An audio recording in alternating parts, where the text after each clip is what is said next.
Okay, so Daredevil board again have started off in full swing, and oh man, it has exceeded every expectation I had in mind. In fact, I was not really expecting much from this, but hey, the trailer totally jolted my interest, and just when the whole stuff started, oh gosh, I have been totally blown away. Like the first episode, in fact the first couple of episodes that have been released has just been totally mind-blowing. I'll just cover that of the episode 1 and just a little bit of overview of just the little that have been released so far, so just stay on your seats, okay? For those that have no interest in watching it, just hear my take, okay? And if you are planning on watching this, spoiler alert, I'm going to spoil a whole lot, so it depends. If you have watched it, you can just come and hear all I have to say. I'll just run down the whole thing so fast and just give my take on the overall story. Okay, so here we go. So man, in less than 13 minutes, oh man, we are giving like 2 instant shockers. Just when we thought that Disney cannot just take things to an elevated level, boom, they totally shock us with instantly taking out Foggy Nelson in less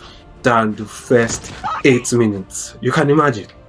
I mean, that was freaking shocking. I was not expecting them in whatever way to go in this direction, or even pretty much go in this super instant, violent, intense mood so fast, just within the first 20 minutes. And before we know it, boom, Bullseye has taken out Foggy. The next minute, gosh, Matt Murdock has instantly engaged him in a super crazy slugfest, and gosh, up on the roof, Murdock literally, to the greatest surprise, about to take vengeance in his own hands, and he totally threw Agent Poindexter off the rooftop. I mean, I was really shocked. I wasn't expecting to go that far, but hey, it's just as Frank Castle said, that Murdock is just one bad news away from becoming like him, and we saw it play out here in just the first 15 minutes. Yes, you had that right, 15 minutes.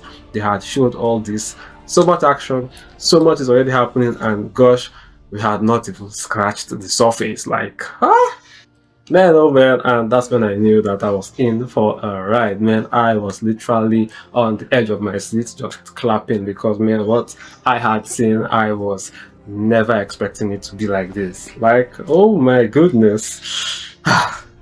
Gosh, oh gosh, I wasn't expecting any of this, but hey, Agent Poindexter survived the fall because of the fact that, you know, they had fixed his spine in the last season, and maybe they augmented it with super strong spine, as we saw in the ending of the normal Netflix season 3. Okay, so man, he really survived the fall. Gosh, I actually really thought that he'll be taken out there, but man, I just recalled that I was like, okay, maybe he's gonna survive, alright.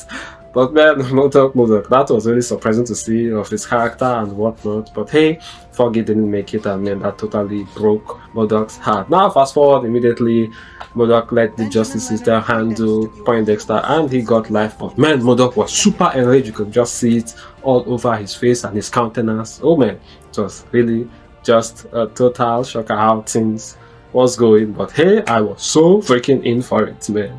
Oh, and lest I forget, man, the visuals for the opening is just totally freaking mind-blowing. Gosh, man, everything is just totally a piece of art. Like, they really put so much effort into this, and I'm just so freaking loving it, and everything is just really surprising. Like, and just at the end of the opening song, seeing Murdock in his Daredevil suit just imagine from the floor, man, that is totally freaking amazing, and I so love the opening for that, and the music is just so good, so amazing, and just so lovable. Okay, so back to what was happening. Now, I was not expecting Fisk and Vanessa to have any form of friction in their relationship, but hey, they introduced that, and I really just love the whole dynamics and how things have been shifted and whatnot, and it's just really lovely to see they're adding more depth and whatnot, and also showing the fact that Fisk is no longer, you know, trying to manipulate stuff, is turning a new leaf. Well, so it seems, but hey, let's see what is gonna change all that. We all know Fisk is not gonna follow the whole due process system for that much longer. I'm sure that there will be a trigger to make him switch and start controlling and manipulating everything and everyone again. But hey, let's see. Now, Karen Page wasn't just in the best of moods anymore. Seems like Murdock really just took a whole long break and walked out of everything, and man, that really got her angry, as she too was dealing with the loss of Foggy. So man, looks like They called things off as she walked out on Modok, but she gave him a little piece of red stuff. Hey, I don't know what that was, but maybe we'll find out later. Anyway, gosh, I was not expecting things to be going this way, like a rocky relationship in Fisk and Vanessa's relationship and that of Paige and Modok. Man, I wasn't expecting things to be going like this. Like, it's just really captivating. I mean, don't you feel captivated? Of course, me, I'm totally captivated by what I am seeing. But hey, let's keep going. Okay, so back to Wilson Fisk. Turns out he's running for mayor and he wants to fix the city. He wants to make New York better again for Hell's Kitchen and whatnot. But hey, let's see how that's gonna go. But hey, at the end, it turns out that he actually won it and whatnot, and he is totally looking like he's turning a new leaf. But well, let's see what will be the trigger for his total switch. Let's keep observing.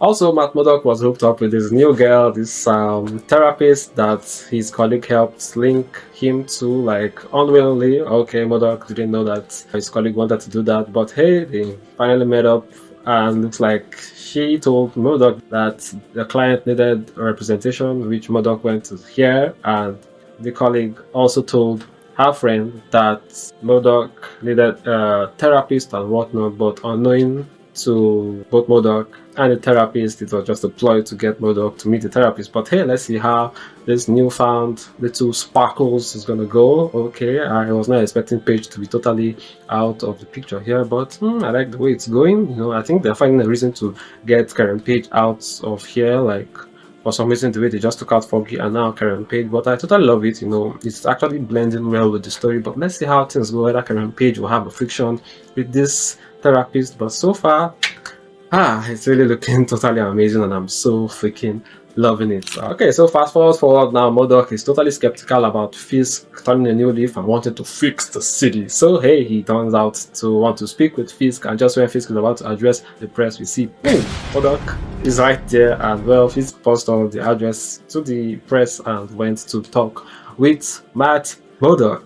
And here we are, both men face to face in a very seemingly calm, intense kind of fashion, you know. But hey, it was really totally amazing. So both men sitting face to face at each other, you know, in a seemingly just calm fashion, trying to just size each other up just a bit. As Murdock says, Fisk has lost some weight, and well, Fisk gives his own subtle jab back at Murdock and whatnot, and Murdock wastes no time in telling him that if he steps out of line, he will be there.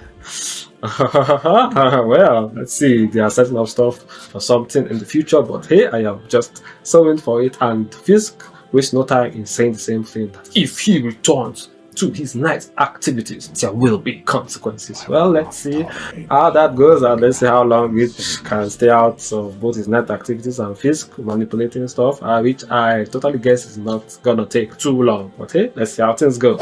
Okay, so fast forward to the end, they announced Fisk has won the mayorship candidacy, and Ben is giving a speech in a super crazy, awesome fashion, which Murdock is just, you know, hearing with his advanced hearing capabilities and whatnot. But hey, enough of all that. We saw Fisk at the rooftop together with Vanessa, and he says he knows about Adam.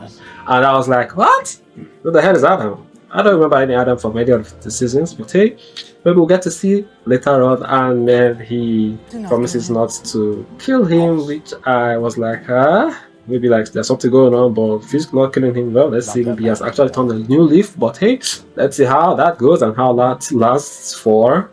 Okay, so man, at the end we see Fisk standing on the rooftop, staring down at the city with Murdock down on the ground, maybe at some other area though. But you know, it's crazy that, you know, there's a twist and difference in how it was in one of the previous seasons, where Murdock is one on the rooftop while Fisk is on the ground. Right now it's the total reverse, and man, that looked totally freaking amazing. So well, that is where everything ended at in a nutshell, and gosh, I was freaking totally amazed of all this. It was so freaking lovely that, man, they took things to this extent. It was still intense. They maintained the whole consistency of the story, the vibe, and the ominous feeling and whatnot. The progression, everything was just totally beautifully done, and I was just here clapping and just sharing, and I was so happy that it totally exceeded my expectation, because I was not expecting this to be that good. I was like, maybe let me just manage it, because I'm a total fan of Daredevil. Like, this is literally my favorite superhero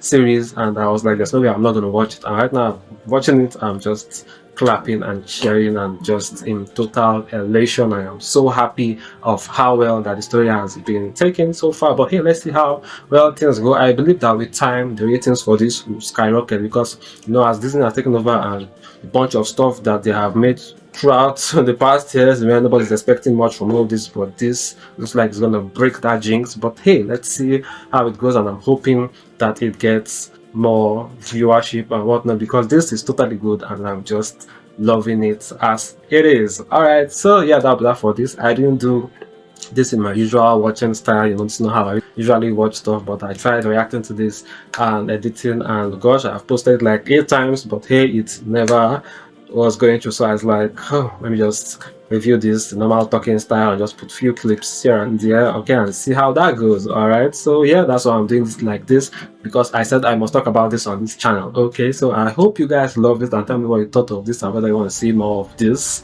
kind of stuff, because hey, there's no way I wasn't going to talk about this, because I said I must talk about this because Daredevil is one of my favorite superhero shows out there, like from the past early 2000s movie to that of the Netflix series, now to this. I love it, every single bit of it, and I'm glad Disney really did justice to this, or rather they are doing justice to this, and I hope the tempo continues in this awesome manner. Well, let's just see how things go from here. All right, the outlook of the story is looking positive and I so really love it. Well, let's see how things go from here. So I'll do episode 2 review very soon, just watch out for that, and the other episodes. Okay, so yeah, tell me if you want to see more of this for all that stuff, and I'll totally put that into consideration. So thanks for watching. Please don't forget to like and subscribe button. I'll see you next one. I remain my humble self, Paul. Thanks for joining me with this review, and I'll catch you in the next one. Cheers.